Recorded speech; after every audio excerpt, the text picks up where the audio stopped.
Assalamualaikum warahmatullahi wabarakatuh and good morning. My name is Muhammad Nur Hidayat from class KLK 3C. I would like to explain about freight forwarder. The definition of freight forwarding is the activity of transporting goods or commodities from the port of terminal to the importer. Actors of freight forwarding activities or transportation management service business are called freight forwarder.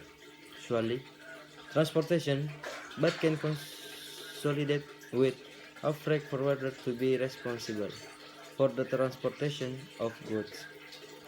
In relation or entering goods on board, both exporters and importers often as the surface of marine cargo expedition or freight forwarder.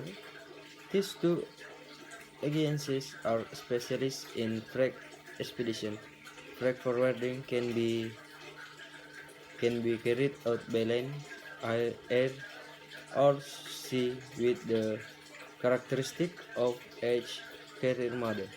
The characteristic of these transportation models include 1. Train, 2. Truss, 3. Ship, 4. Plane. It's all of me why what I have explained be useful. Thank for you. Assalamualaikum warahmatullahi wabarakatuh.